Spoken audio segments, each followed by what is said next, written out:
Alright everybody, I wanted to make a video kind of going over the different tools and equipment and processes that I use when I'm doing my silver pouring.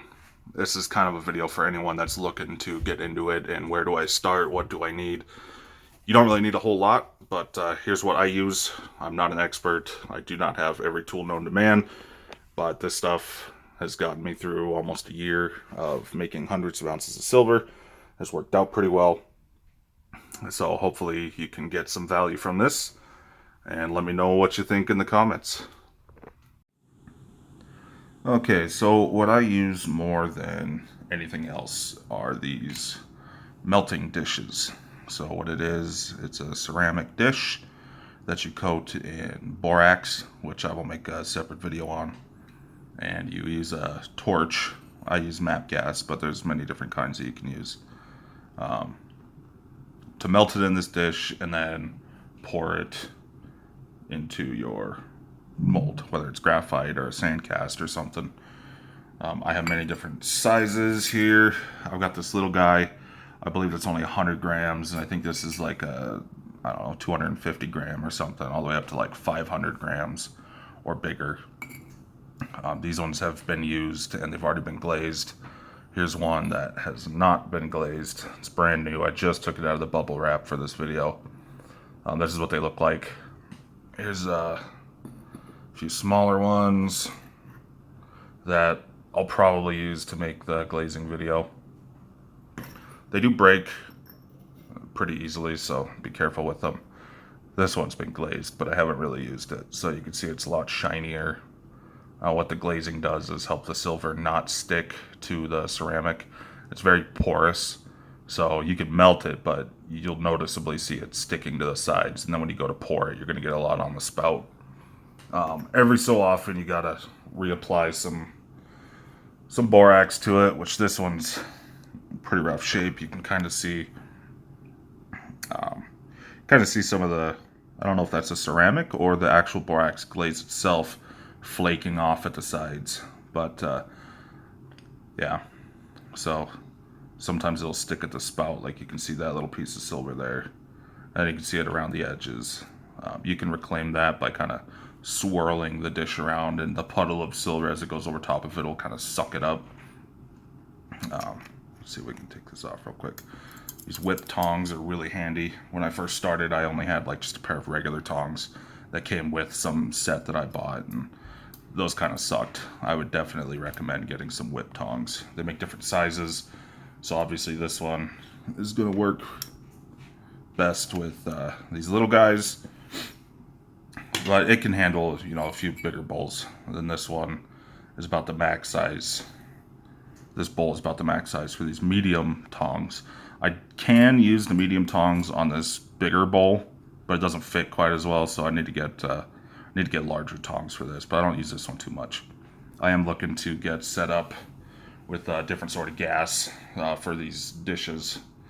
MAP gas works fine, which let's go ahead and talk about that. So this is just regular, it's not actually MAP gas, we'll not go into that, but it's a MAP substitute, MAP Pro. It works fine for most things. It takes a few minutes for the silver to heat up and liquefy, but let's see if I can get this camera stood up straight. All you're gonna need is a MAP gas torch. So this brand is Ritoa, or Artoa, however you want to say it. It's got a little on-off button here. So after it's screwed in, you just turn it on, and then here's your valve here. I crank it all the way up if I'm trying to melt something, and then just like on your grill, that's your igniter. So it usually ignites in the first shot, and then this button up here, while you're pressing it in, press that button down and let go, and it'll hold it in so you don't have to constantly hold that button. So this is the first torch head that I bought, and it has worked. I mean, I've been using it ever since February, so it's lasted for a year now almost, and there's nothing quite wrong with it. So let's see if we can. Okay, that's already open. We're in the on position.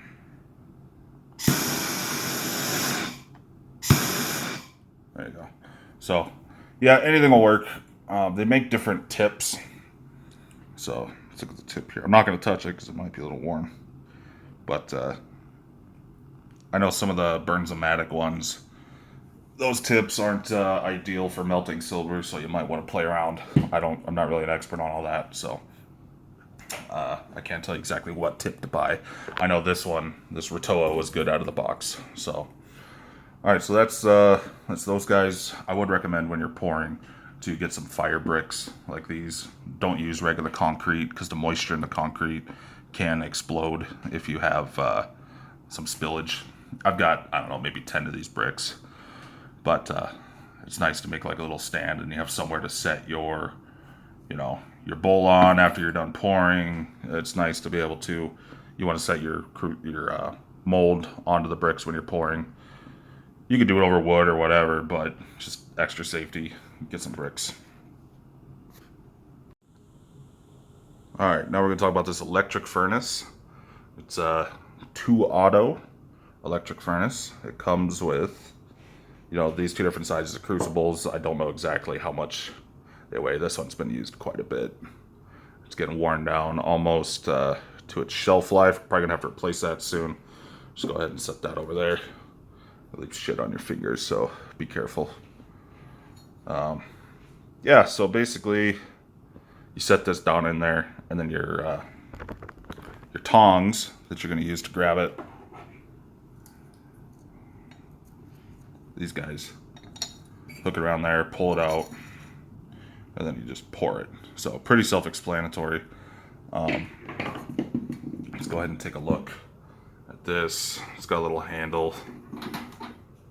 You set it down in there, you got your heating element and all that good stuff. It's kind of cracking a little bit around the sides, but you can use some refractory cement and fill those back in. The only other thing that happened with my furnace is there is a plastic deal around here that tells you what all these buttons mean.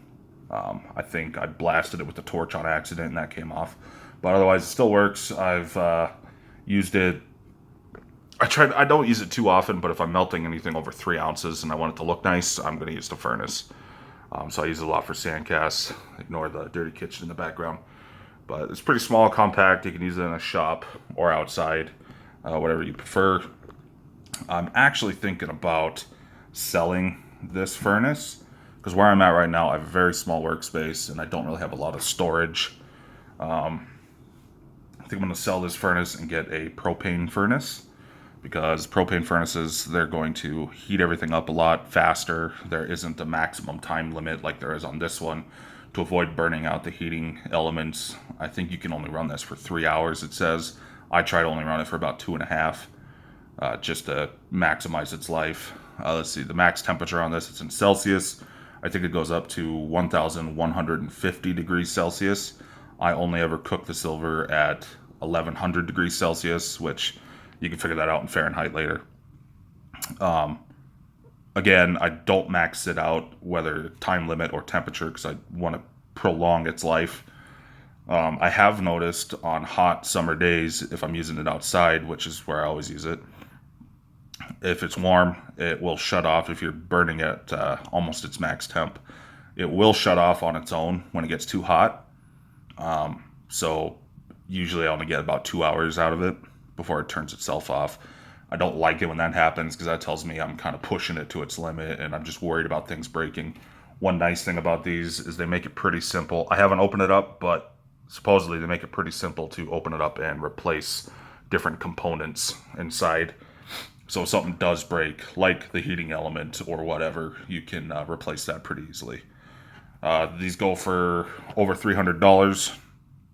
So just keep that in mind. This one, I think, is their upgraded version. It's got this heat shield around it. But otherwise, I think it's exactly the same. I don't know about how much it weighs, but it's pretty light, so not really a factor. I would recommend, it comes with these gloves, but if you get one that doesn't for some reason, just go out and get some welding gloves. When you are holding the crucible, these guys, especially the big one, it's going to be red hot and the little tongs that they give you are not very big. So you're going to feel that heat on your hands, and you're not going to be able to hold it. It's way too hot. You might be able to hold it for a few seconds, but otherwise you're going to burn yourself. So definitely wear gloves, wear proper boots. Don't go out there barefoot or in flip flops or anything, because I don't know about y'all, but I suck at pouring out of these crucibles. I'm not that great at it. So you might have some spillage, and if that gets on your foot, it's going to burn a hole right through your skin. That ain't going to be a good day. I saw a video of some guy pouring, and it got on his foot, and he had to go to the hospital and stuff, and it looked pretty nasty. So try to avoid that.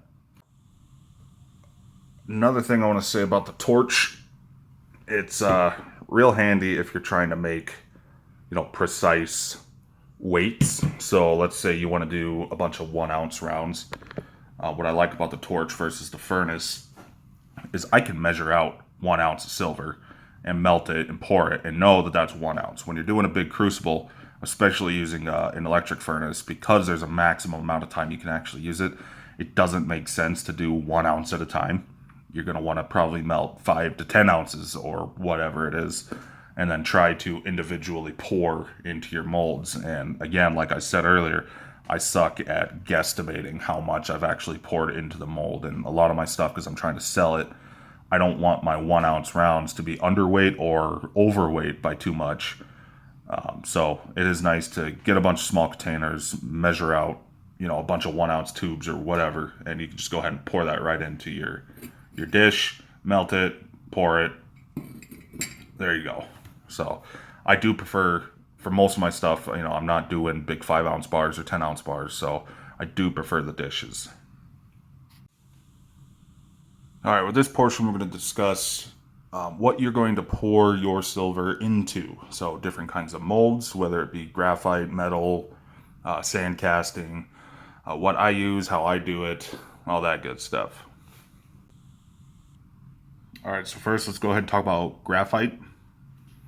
I've already got some pulled out here. All right, so when I first started, I started out using graphite molds. Now these can range in price from $15 to $30 if you get a mold with multiple cavities in it. Those are usually upwards of $50-$60. This is a little 1 ounce round mold, or button, or people call them different things. I've used this one. I think this is probably the first one I ever got. I've used it a lot. On the website, they say, it's good for about 30 pours, and then it's going to, wear out and break on you.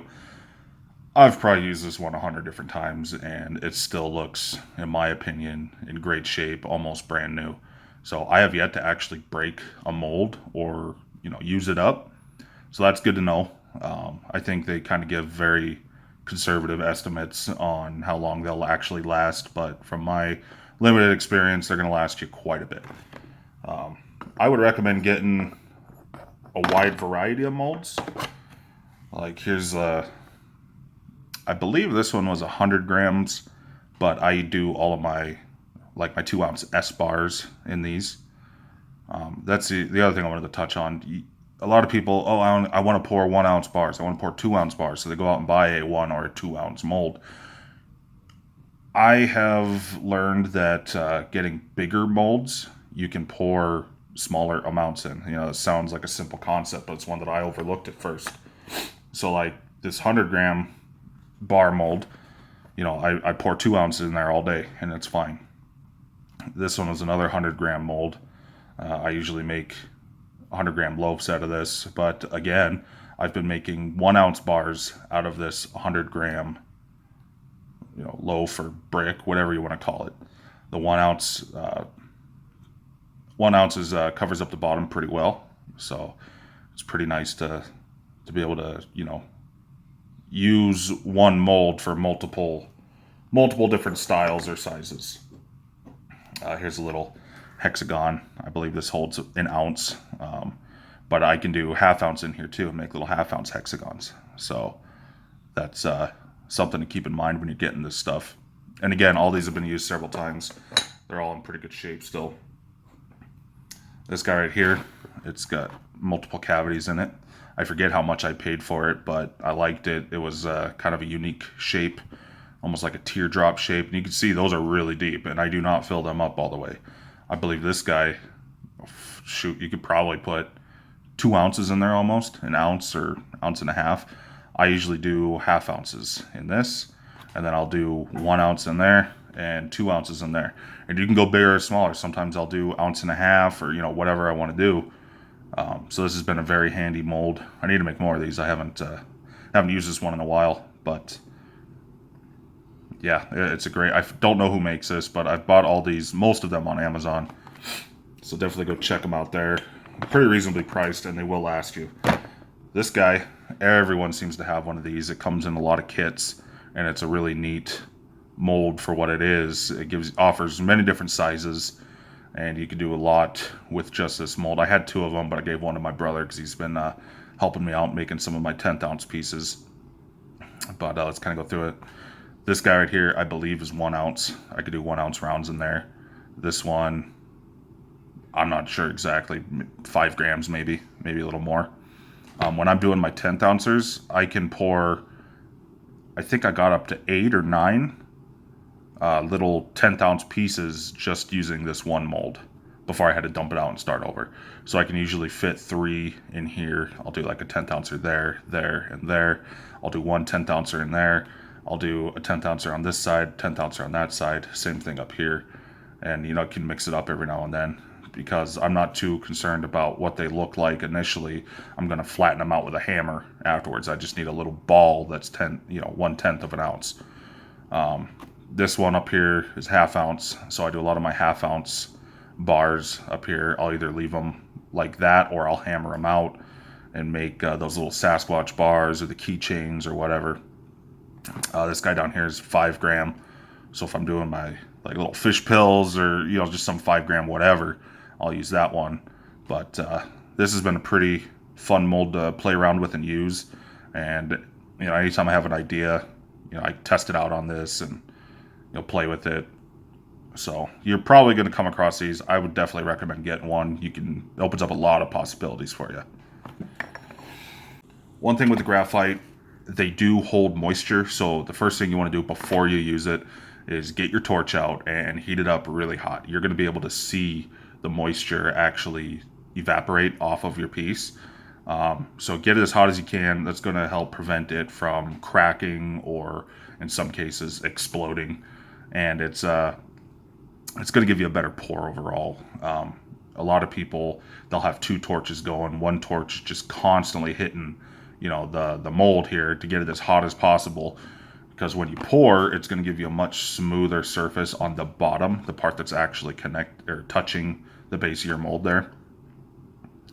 Otherwise, if it's kind of cold, I don't usually use 2 torches, but I do make sure it's pretty hot before I pour. If you don't, then you're going to get a lot of pitting and kind of weird stuff happen on the bottom. So getting it as hot as possible is always a good idea. Let's talk about metal molds. So I first ordered these because I was reading about graphite has a limited lifespan, which I'm sure it does. However, again, I have not used one up yet.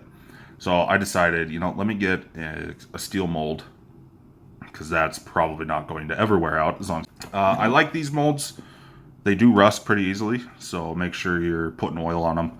As you can see, a little bit of rust down in there. I haven't used them in a bit, so I need to re-oil them. But if they do get rusty, just take some steel wool or some sandpaper, clean them up, and then get some oil in there. I've used them quite a bit, but I haven't used them a ton, so I guess I can't really tell you how they wear. But as you can see, there's really no wear in there. They've been great molds to use, opens up more possibilities. This one I'll do a half ounce, 1 ounce, and 2 ounce, but you can probably put a half ounce or more just in that side. As far as the bar mold goes, I'm not sure what the weights are supposed to be. I think this one can hold 25 grams. I know 300 grains is pushing it. I forget what the conversion is to grains to grams. But, and then I do like 1 ounce bars, maybe 2 ounce bars in there. I can't really remember. But you can play with it. Obviously, they will hold many different sizes. One thing you're not going to be able to do, like you wouldn't be able to put an ounce in here and have all of that silver spread around evenly unless you had it super hot or something. I haven't quite figured out a way. So, I mean, they do have limitations that way. If you wanted a 1 ounce bar that was, that size, but pretty thin, good luck. If someone knows how to do that, let me know. But yeah, no, just keep these oiled up, and I'm assuming it's going to last me till long after I'm dead. So that's a pretty good find. And the fact I got them 2 for 1, that's even better. All right, the other method I want to talk about is sand casting. I've made a couple of videos already. One is a full sand cast process. The other one, I was just making impressions in the sand and pouring into it. But let's kind of go over that quickly. So this is called a flask, a casting flask. Basically what you're going to do is pack it down with sand real tight, and then eventually you're going to do your impression in the sand, which you could see in my last video, I believe. After that, you do the other side. They have little legs there. Let's see if I can do this on camera. Match it up with the hole, right? And then this one's a little sticky. I might have some sand in there, but they're supposed to close together. So I might have to dig the sand out. As you can see, it's kind of packed in there, right? So put your impression in there. The one side's going to be full of sand, then you pack sand on the top, right? Then you pour it through the hole. You're going to want to make sprues. Again, that's in the other video. And voila, break it apart. And once you have broken it apart, I've got one sitting over here that's been used already. You're going to be able to pull your impression or your piece of silver out of there, clean all the sand off of it. Now, as you can see, this black stuff, part of the sand does burn, and I was told that you want to get rid of that. Apparently some of the black isn't, that big of a deal, but the part that's almost white, you want to get rid of that. It's lost its I don't know what the word is. The ability to make a detailed mold, let's say. It has lost that. So you want to get rid of it. You can reuse the sand afterwards, like the rest of this is going to be good to go. But as far as that black crap, get rid of that. What I use to scrape that out is I have a metal business card here. Got a couple thicknesses, but this one, it works nice. Just kind of peel it up, right? So I'm trying not to contaminate the other pile there. But I scrape that off into the trash, and then I'll just push the sand out into the pile, okay? Some of the things I like to use, like I already said, business card. It can be used for many things. Once you punch it out, you're going to be left with kind of these big chunks. You're going to want to break that up. So I'll kind of cut it up with the card, different angles, make it fine again. So that way, when you're pouring it into the mold, it's as fine as possible. Some people use like a strainer, or a sifter, I should say. And they'll sift out a real fine layer of sand onto whatever they're doing. And apparently that makes it more detailed. I don't go that nuts with it. I just get it pretty fine and then sprinkle it over it first and yada yada. Here's another type of flask, right? I think this is called like a jeweler's flask if you're making rings. I like to use it for some smaller pieces, like when I'm doing a couple arrowheads or axe heads or whatever. I'll use this. I want to say this is like $30, and I think it's just aluminum. But it does the job. It's good for some things, but most of the time I'm going to be using these bigger flasks, which again, those are about $30 or so, depending on who you get it from. Let's kind of go over. I guess get some C-clamps. After these pieces are pushed together, you're going to want to clamp them tight, because there's going to be that little gap in between the two layers of sand there. And you're going to have some overflow if that isn't tight. With this, I use rubber bands. So here's some rubber bands there. I just wrap, twist a couple rubber bands over top so that holds it tight. Let's see. You're going to want to get some sort of baby powder, right? That's going to provide a thin layer in between whatever piece you're doing an impression of. Like here's a copper arrowhead that I would coat that in baby powder, put that in the sand, and that's going to, you know, allow the sand to release from, or the piece to release from the sand. The sand has oil in it, which is why, you know, you get it on your fingers and it sticks pretty well, right? There's oil in there. So that's going to stick to whatever you're trying to do an impression of in the mold, and it can mess up the final product. So you definitely want to use some sort of releasing agent. A lot of people use baby powder. I think some people use cornstarch. Let's talk about this real quick. I had a guy send me a bunch of arrowheads, right? And they're not mine to keep, so he allowed me to make a bunch of casts of his arrowheads and then send them back. So what I did was made copper casts of those arrowheads so I could send the originals back and keep these to keep casting that same design, that same shape. So I've got a bunch of these, and I think he's going to be sending me more here soon, but many different sizes. This one's a lot of fun because I can do, it's got this nice flap spot, so I actually do designs and everything on there, and they turn out pretty cool. Some other stuff that I do, you know, this little axe head that I ordered on Etsy. I forget what the shop is, but that's the dude's logo. He actually hand forges these in his little blacksmith shop, and it was a necklace, but I cut it off and I make little silver axes out of it. You can do seashells. All right, this one's a little tricky to cast. Maybe I'll do a video on it just to get that, you know, to make it actually a nice copy instead of just like a flat back of silver. Sand casting's a lot of fun. I definitely recommend people get into it. Here's a bunch of the guns that I use for that video. You can't do everything in sand, so like if you wanted to do a toy dinosaur or something, the legs and the arms, that's going to be almost impossible to do in sand. It kind of needs to be a two-sided and two-sided only piece. I saw some dude do a bunch of figurines, and I have no idea how he did it, but they turned out great, so kudos to him. I'm not at that level yet, but let's talk about the different sand that I use. So right now, I'm using this brand, this Teton Bond Ultra Fine Petro Bond. Now there's green sand, there's Petro Bond, there's Delft clay, and I'm sure there's other stuff out there. The Petro Bond is more inexpensive than Delft clay. That stuff's pretty high dollar. I like the, let's see, the 190 mesh. That's their ultra fine, but they have other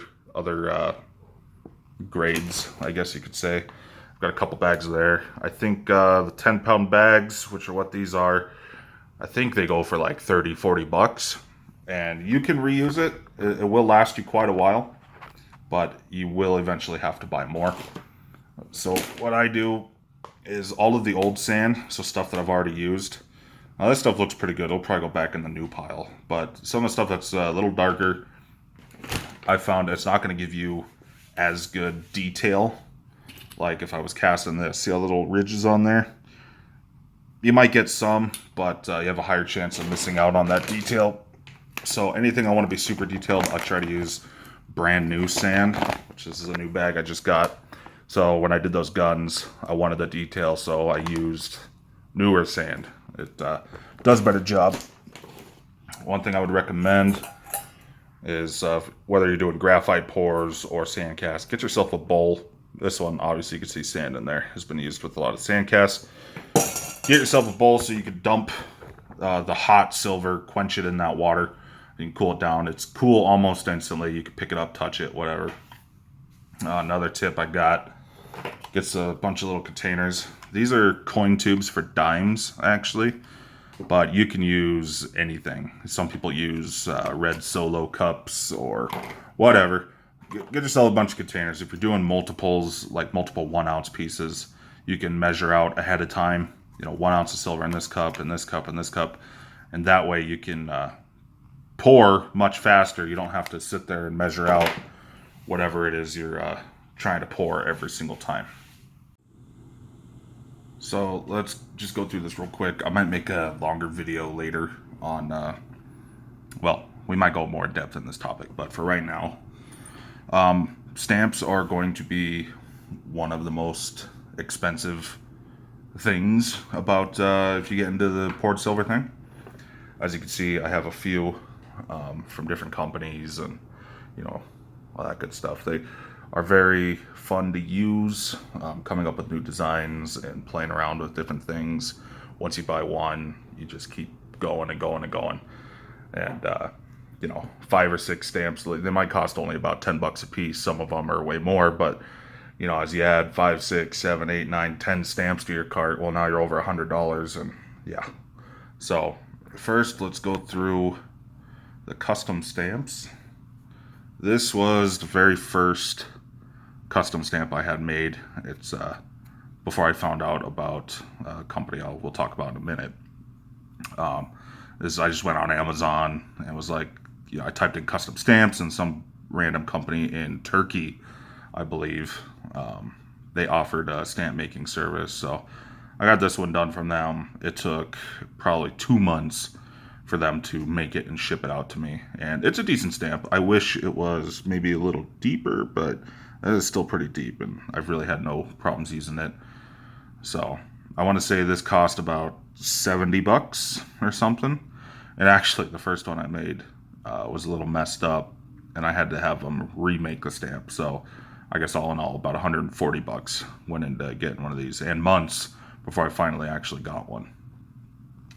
Then I found Brandvik Tools. Some folks that have been in the game for a while recommended them to me.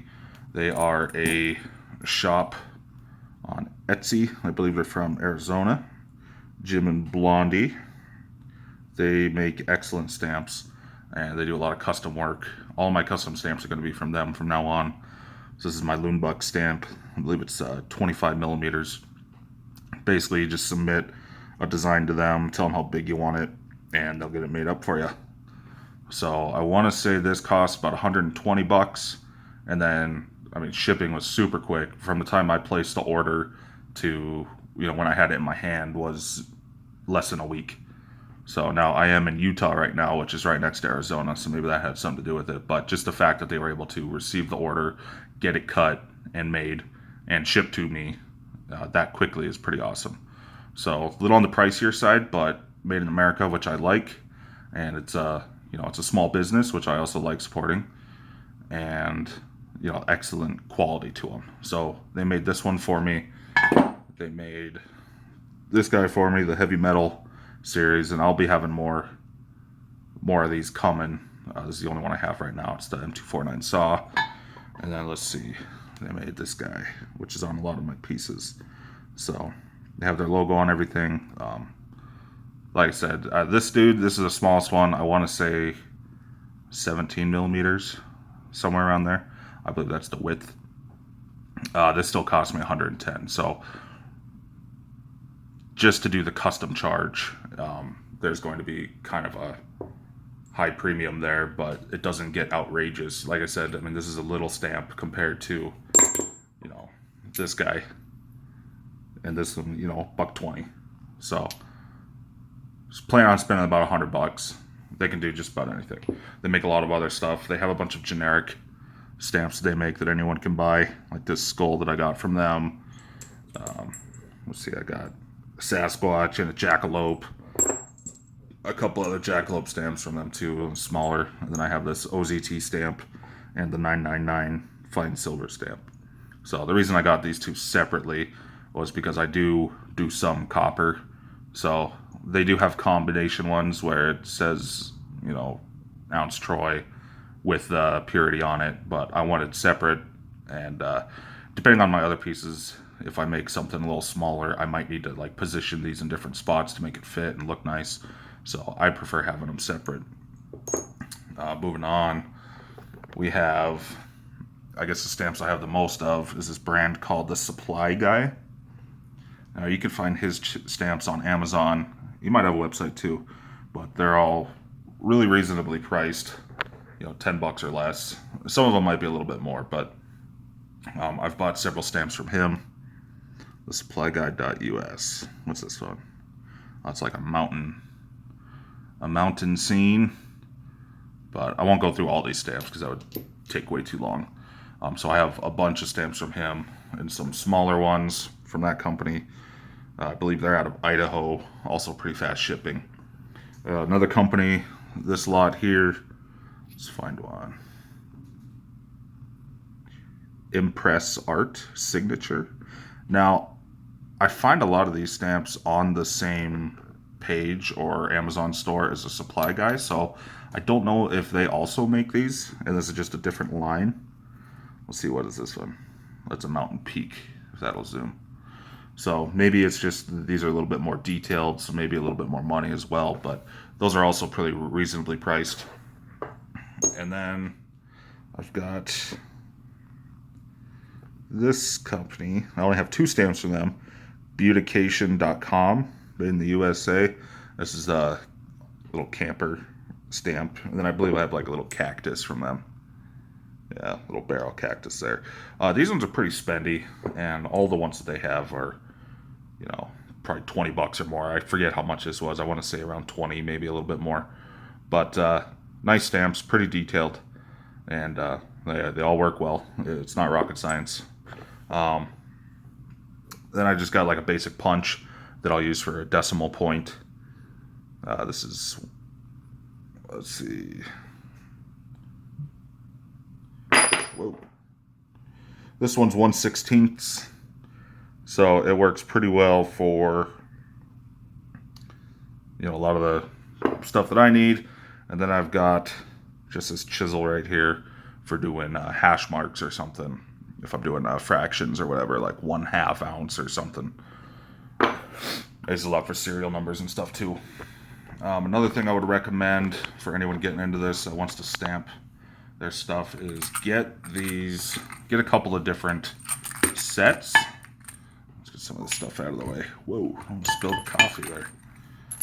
So the first one that I bought, I wasn't sure exactly, you know, being in the United States, we don't use millimeters that often unless you're, you know, talking about firearms or tools, right?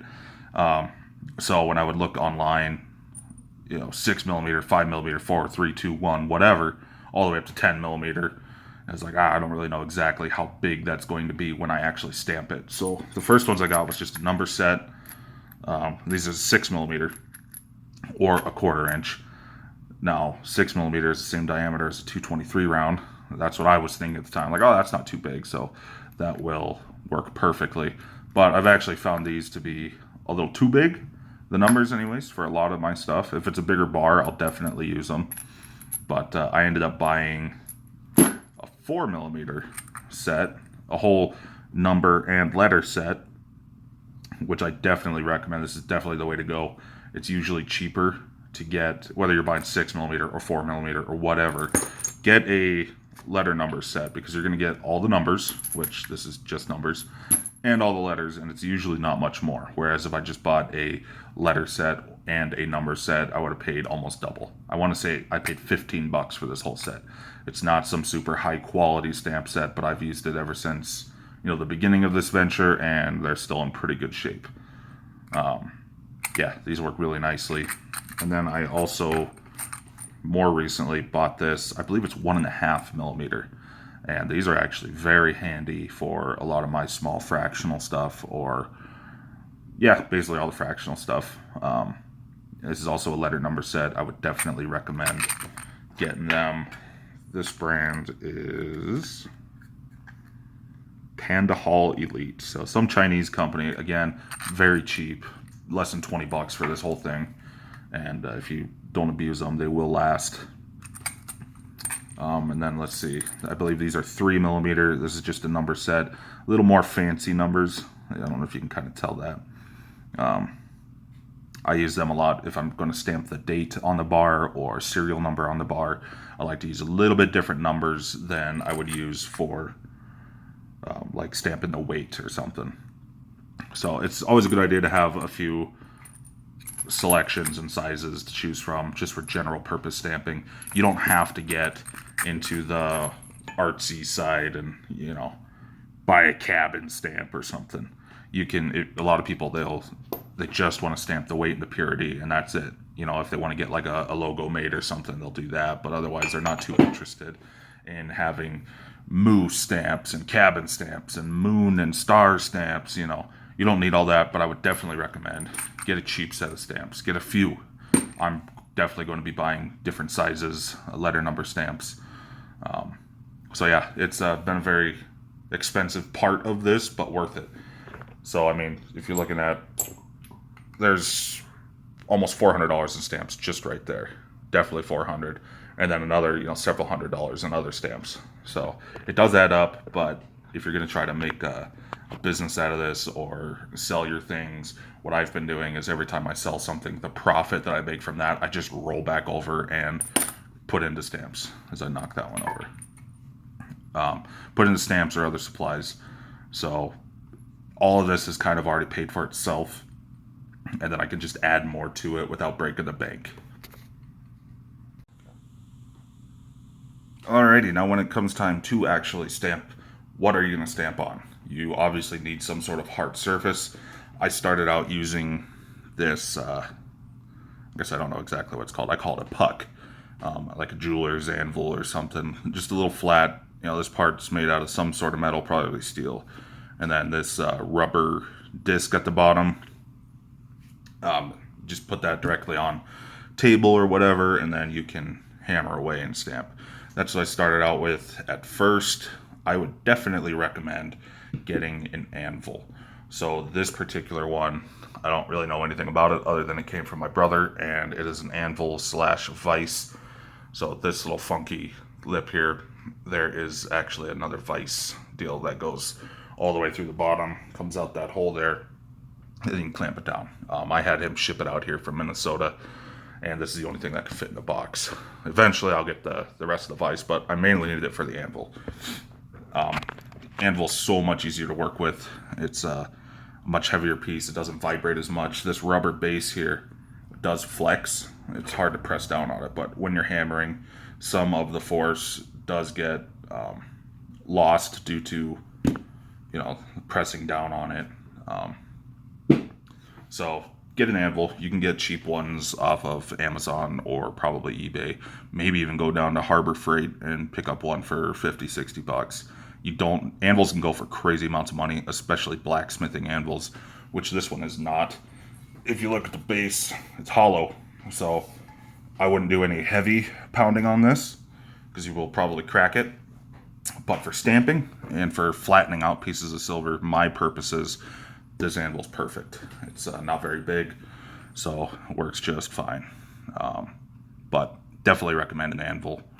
The puck's not bad either, but since I got the anvil, I haven't even used the puck. So maybe I'll donate it to someone just starting out or something. That leads us into what kind of hammer do you need? So you can use any regular hammer. Here's a little ball peen hammer. I've got a few sitting over here. That's just a regular steel hammer. You know, nothing crazy. You don't need anything super heavy. What I like doing is using brass hammers. The brass is softer than steel, so it's going to be softer than whatever material your stamps are made out of. And it won't chip the sides of your stamp, which after a while using a steel hammer, that could happen. That was a 1-pound hammer. Here's a 3-pound brass hammer. The thing about brass is it's soft, so you're going to get some deformations in it. It's going to, you know, wear out over time. I actually had another 1-pound hammer that both faces are just completely smashed and flattened, and you know, I don't really use it anymore. But the other thing about these is after you use them on stamps and it chips away and kind of makes, that's a bad example, it makes these irregular patterns. When you're flattening silver, it puts the texture, you know, that texture into the silver, so it gives it a really cool looking texture, I guess. So I typically, I'll use a 3-pound hammer to stamp. It does make it a little bit easier having a heavier hammer. You don't need to hit it as hard, but I really like using this for flattening out the silver and texturing the silver. That's probably my biggest reason why I like using brass hammers. All right, this portion is going to be about polishing and finishing your silver and some of the different tools and techniques that I use to do that. All right, so the first tool that I would definitely recommend everybody get is a Dremel tool of some sort. This is the Dremel 4000. Yes, it is very dirty. That is polishing compound all over it. I need to clean it. Sorry, I did not do that before this video. However, I'll untangle it. It's very handy for many different things. Right now I have a polishing tip on there. It's pretty worn out. I need to change that. But I use grinding wheels, sanding wheels, all sorts of different, bits and different things on it to get that finished product that you're looking for. So if I'm doing sand casts, then I'm going to spend, let me grab some, a lot of time with this grinding wheel, cleaning up some of the rough edges or parts that are sticking out. Once that's done, then I'm going to move over to some high grit sanding if needed, or lower grit, whatever you need. But I'm sure you all know what Dremel tools are and what they're used for, so we won't go into all that. We got other stuff here. When it comes to polishing, I like using these. I believe these are cotton. I know I had some wool ones for a while. I think these are the cotton ones. Just regular, they come like so. They're already ready to go. You just put that right in the end, and you'll figure out how to do that when you get your Dremel tool if you don't already have one or know how. Yeah, do that later. So that's going to make it real easy to polish everything up. As far as polishing goes, I like this Goddard's silver polish foam. I showed it in one of my other videos, but let's go ahead and talk about it now. It comes with this little sponge, and then it's got this paste in there. I like to wet the sponge just a little bit. Helps keep it from drying out. But yeah, put some of that on whatever silver piece you are looking to polish, especially after you're done antiquing, and it'll take all that right off. Or sand her down, and if you want to put a high shine on your piece, use something. But I like that Goddard silver polishing foam. Here's some more tips that I got. This pack was pretty nice when I still had some of the bigger ones. I noticed the smaller heads, they wear out really fast, but they are nice if you have some small crevices you need to get into. Just have a wide variety of tools. These are consumable, so you will go through them. I usually can make one of these heads last. Here's one that's been kind of used. I could make them last 3 or 4 pieces before I got to switch it out, but they're cheap, so I'm not too worried if I use them up. As far as antiquing goes, I have a couple different ones. This is the most common one you see people use. This is what I first started out using, is this Liver of Sulfur Extended Gel. Now this is really good stuff. I'm not gonna pour any out, but just put a couple drops in some water, or more, depending on how dark you want it. I haven't really played around with using really small amounts of this and trying to get rainbow toning or anything on there. It is something I want to do, but you don't need a whole lot of this. Put it in some water, mix it up, get that silver hot, and you're good to go. This stuff I've been using a lot lately. Now, it is not silver cleaner. This is just an extra bottle they must have had, and they put their label, but that label has since torn off. I'll figure out what brand it is and put that down in the description, hopefully. But this stuff, it's not a gel. It's still liver of sulfur, but it comes in these hard cubes. It smells like rotten eggs. I can smell it right now. But it comes in these cubes. I like to, you don't have to crush it up, but I like to crush it up a little bit. Makes it dissolve faster. But dissolve that in some water. I like to, I have an Nalgene bottle here with basically my antiquing solution that I've used over and over again. I would definitely recommend get some sort of container because you can reuse it. When I first started, I was using the gel. And as soon as I was done doing, 4 or 5 pieces, okay, I'm done for the day or whatever, and I would dump it out. And then I started thinking, well, that's pretty wasteful. I mean, this bottle lasts for quite a while, but can I reuse it? to make it last even longer, and sure enough, you can. So most of I don't know, these batches, I guess you could call it, I'll get, oh shoot, I don't know. They'll last me for a good couple weeks before it starts not really toning the silver the way I want it to, and I dump it out and start over. So I've definitely been able to save quite a bit of money by saving it and reusing it. Definitely mark it so no one accidentally drinks it, or you don't accidentally use it for some other beverage, because that would be pretty gross.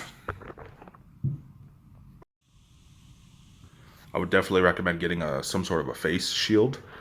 I started out using, regular safety glasses, and those are all right for most things. But when I'm using the grinding wheels or the cutting wheels, sometimes they do come apart and explode as they get worn out, and you don't want that getting stuck in your cheek or in your face.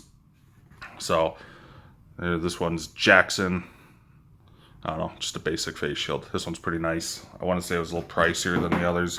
You don't have to spend that much on them. Just have some sort of protection there. Get some gloves. It's pretty common sense. Just the basic safety gear. I wouldn't do any of this in flip-flops. Wear some boots, wear some pants. Long sleeves if you're that worried. You probably will burn yourself a couple times. That's from me being careless around one of the melting dishes. I set it off to the side and I was doing something and burnt myself. So it happens. Just don't be a little wussy. You're going to be fine. But to prevent any serious injury, go ahead and get some designated safety equipment for your pouring operation.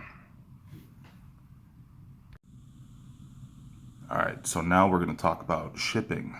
If you guys get into doing this and you decide you want to start selling some of your pours, which I highly recommend you do, you are going to need to ship that stuff, and there's a few things that will make your life a hell of a lot easier.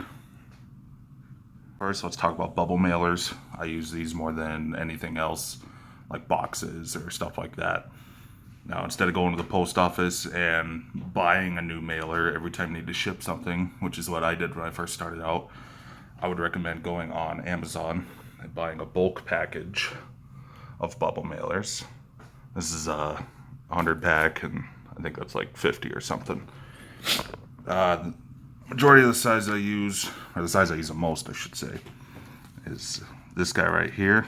I believe it is a 4x6, I want to say, or 4x8. Yeah, 4x8. That's good for most things if you're only shipping a few items out at a time. Definitely use these more than anything else. Now I offer build a box program, which is you buy something and then I hold it for you until you're ready to ship. It's a good way to save on shipping. I think everyone that's selling should offer that service. So when people get quite a big order, 5, 6, 7 ounces worth, you're going to need a bigger mailer. When you get too heavy, I would recommend putting it in a mailer and then putting that mailer in a box. After you are done packaging up anything, you want to make sure you tape it up really good, and you can use several different kinds of tape, which we'll go over here in a bit. But yeah, definitely go on Amazon, get these cheap mailers. I think you can get 100 of them for like 10, 15 bucks, something like that, of this size. As far as taping goes, I got these 3 packages ready to ship out on Monday. I won't show the front side because I don't want to give away anyone's address. But basically, when I get a package filled up, now these are all very light packages, just some fractional stuff. I start, I stretch a piece of tape out and I tape long ways and then just kind of wrap it around, and I let a little bit hang over on the edges here so the whole thing is sealed. It just prevents, the mail system sometimes. These mailers are pretty tough, but if things rattle around in there, which they shouldn't, but if they did, it can sometimes poke a hole on one of the sides, and you don't want them losing their product because you are responsible for that. So tape it up really good. That prevents people from, potentially opening up your package and stealing it. I mean, it's only going to keep out honest people, just like locks. But yeah, definitely tape it up. If you have a box, just tape the crap out of it. There's a couple different kinds of tape. You just use regular packing tape. This is Herca, whatever brand that is. But I originally was going to Walmart and buying, just rolls of tape for like $6 a roll. Or you can go online and buy a big package of tape for a lot cheaper, which is what this tape came from. These, I don't know what you would call it, this red deal here. I've used it over and over on many rolls of tape. It's still fine. I would recommend if you are shipping a heavy box, like I have shipped a couple 100-ounce boxes, get some of this, it's called Easy Tear. Let's see if I can get it. It's got fibers in it, so I call it fiber tape, but it makes it way stronger. So what I'll do is I'll tape a layer of this, and then over top of it, I will tape a layer of this. And sometimes I'll use the whole roll on the package. Tape and packing supplies is cheap. The stuff that your customers are buying is not. Plus your reputation. If you are known for, packaging your stuff like shit, word's going to get out. No one's going to really want to buy from you. So always use more tape than you think is necessary. No one is going to complain that their box or package is too hard to get into, but people will complain if, that stuff's just super easy to get into, or if it's going to get damaged to come apart in shipping. So use lots of tape. All right, you're going to need some little baggies here.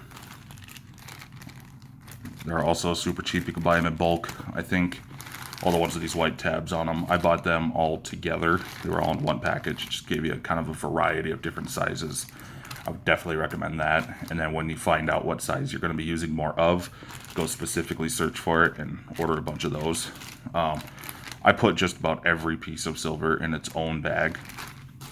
So, I've got bigger bags, some longer ones. So what I'll do is, let's say I'm shipping 3 pieces. I'll pick out whatever bag it fits in best, put each individual piece of silver in that bag, and then I'll put all of those bags into a bigger bag, which I will then also put, my stickers or, business cards, whatever else I'm going to add to that package. That way it's kind of all contained in a bag within a bag. So it just makes everything a little bit more secure and less chance of it coming out through the package. Now, let's talk about actually shipping. When I first started out, I didn't have any sort of label printer, so I ordered a bunch of these sheets. You could just peel them off. Let's see what we go in here. Right, like that. And then I would physically write out, my address and then the customer's address. And then you just tape these right to the mailer. And then I put tape over the address label. It was very time consuming writing out everybody's address all the time. Kind of got sick of it. So I decided to invest in a label printer. Now this one, let's see, Nelco is the brand. It's a very, very easy to use printer. I believe I paid $85-$90 for it, somewhere around there. It was on sale at the time. I don't know if it still is. I think the regular price was $150 or something like that. So I got it at a good price, I guess. Super easy to use, very small and compact. So basically all you got to do, there's a little tab here. Open that up. And then it comes with some of these thermal printing papers. Let's see if I can do this one-handed here. That's backwards. Just line it up. Right. Set it in place. Click it down, and then once it's plugged in, it'll automatically adjust where it needs to be at its starting location. Then it's just got one charging cord, or a cord you plug into the wall. This particular one uses a Bluetooth connection, so you can actually print straight from your phone. And there's a little app that you download. I forget what it's called, but it's in the pamphlet that comes with this. There's a little app you download, and if you use a shipping service like Pirate Ship, which is what I recommend everybody use, you can download that label, and you got to select. It's a 4x7 thermal sheet, I believe. Select that, and then you can download it. And that downloaded label goes straight to the app. Open up that app, hit the print button, and it spits it out. It takes no time at all. And since it is a thermal printer, it does not use any ink, so you do not have to worry about purchasing ink every other month. depending on how much you ship. So super handy. This actually saves me a lot of money and time. And Pirate Ship does too. So when I was going, before I got Pirate Ship or this, I was just going to the post office and paying for postage there. And, you know, the smallest package that I would ship was going to cost me $5-6 every time, no matter where I was sending it. With Pirate Ship, you know, a lot of times I can get the cost down to, you know, less than $4. So even if you're saving $1 per package, you know, 100 packages, which you'll get to in no time, will pay for this little printer, you know, by itself. And Pirate Ship is completely free. You don't have to pay any sort of membership fees or nothing like that. I'm not sure exactly how they make money to stay in business, but it's a super cool service. Definitely take advantage of it.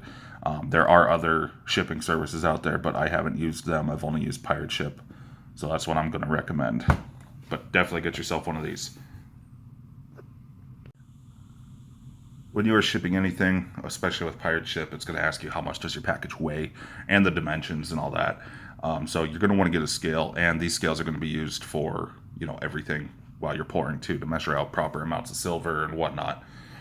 So I have 2 different scales. They're the same company, but this one only measures up to, I believe, 16 ounces, so a pound. Whereas this one, I think I've measured, you know, over 5 pounds on it, and before it topped out. So I'm not sure exactly what its max is. They're both a little dirty. They've got some polishing compound on them and whatnot, but very easy to use. Just press button. Let me set her down here. So you could cycle through the different, I'm not sure what CT is. If I'm stupid for that, let me know. You got OZT, which is troy ounces, which is what all bullion's measured in, or should be. Grains, grams. Those are the ones that I use the most. When you're shipping, they don't really care about troy ounces. They're going to want regular ounces. So make sure when you're calculating the weight, you're using OZ, not OZT. Pretty much any scale will work. Just make sure you have one that can measure out fine amounts of product, like grams. This one does not measure as finely as this guy does, so that's why I have 2 for bigger packages or whatnot. And then this is the one I use the most. So definitely get one of those. These are super cheap. They're like $10 a piece, and they work just fine. All right, guys, I appreciate you bearing with me. I know that was kind of a longer video, but I hope it helped somebody. I know I wish I had a very, I guess this wasn't really a very in-depth video, but something similar to this when I first got going. If I didn't explain anything that well, let me know. I can try to adjust that in the comments. Maybe I'll make another video. I will be making further videos on my stamping technique, where I actually show how I stamp. I'll make a video on how to properly glaze a ceramic dish, because I know I was kind of lost when I first tried to do it. So hopefully I can help somebody else out. This is it's a fun hobby. Potentially could be a full-time gig. I encourage everybody that's interested in it, just go ahead and give it a try. And you don't have to do just silver. A lot of people out there are doing aluminum or copper or whatever. A lot of the things are going to be the same as far as the equipment used. So it's a great skill to learn. It's a fantastic community of people involved in this, and just about everybody out there will answer any questions you have or help you. That's one thing I have learned. Most people are not stingy with information. They're more than happy to help, and that's been invaluable. Definitely that networking, it's been a huge part of this. I've gotten to meet a lot of really cool people through doing this, and it's been a blast. I encourage everybody that is interested, definitely don't hesitate, try to do it. You can get set up and going for a couple $100, and eventually you can make some money at it, put it back in there into your little business and get more equipment. Let's talk about some social media stuff. I would appreciate it if everyone watching these videos, if you find value or are interested in what I'm doing, go on Facebook, check out Misery Whip Metals, or Instagram Misery Whip Metals again. I do have a website, miserymetals.com. I have not updated it in a while, but some of my pieces are on there, not everything. I would definitely appreciate you following there, and you can kind of stay up to date on what I'm doing right at this moment, all the different little projects I'm working on, and pretty much any new pieces I make, I'll go ahead and post up on there instead of, you know, making another YouTube video or something on it. Anything that I make is for sale on Facebook, some of it through Instagram. I'm a part of several different buy and sell groups on Facebook. I know a lot of people kind of shy away from that because there's tons of scammers out there, but if you want, I can hook you up with 3 or 4 solid groups that I use, and everyone in there's been, you know, great. The admins there, they work really hard to make sure scammers aren't getting in, and when they do find somebody that is a scammer, they boot them out real quickly.